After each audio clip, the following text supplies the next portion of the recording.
اهلا بيكم في مطبخ جيجي ورانيا، وحشتوني جدا. النهارده هنعمل مع بعض طريقه عمل مكرونه بالبشاميل المصريه على اصولها، على طريقه امي. هتنسي معاها اي طريقه تانية من طعمتها، وهتشرفك في العزومات كمان. يا ريت بس ما تنسوناش في الشير واللايك وتفعيل زر الجرس، واختاري الكل عشان يوصل لكم كل فيديوهاتنا الجديده ووصفاتنا. ولو لسه ما اشتركتوش يا ريت تشتركوا في قناتنا. يلا بينا نبتدي. سلق المكرونة، حلة على النار، هحط فيها مية.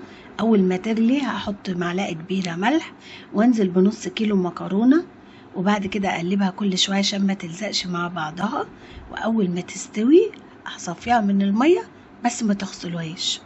تعالوا نحضر البشاميل. هنجيب حلة نحطها على النار، أحط فيها 5 معالق كبيرة زيت ونص كوباية سمنة.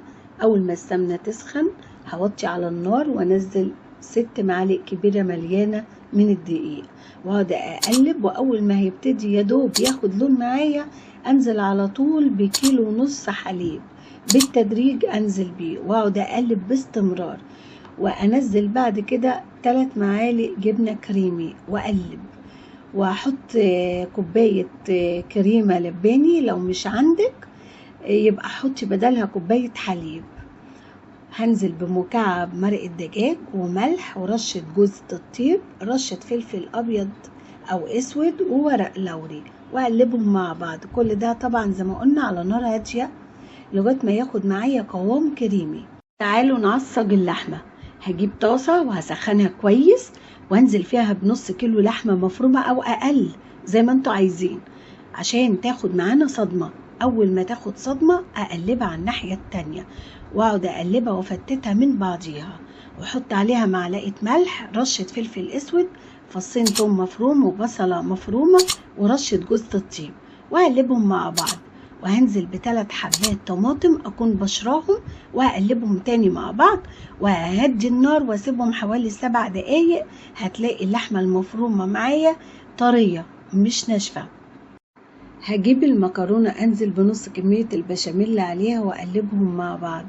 هجيب صينية احط فيها شوية بشاميل واوزعهم على الصينية كلها، وبعد كده احط نص كمية المكرونة واسويهم، واحط عليهم اللحمة المفرومة برضو واسويها.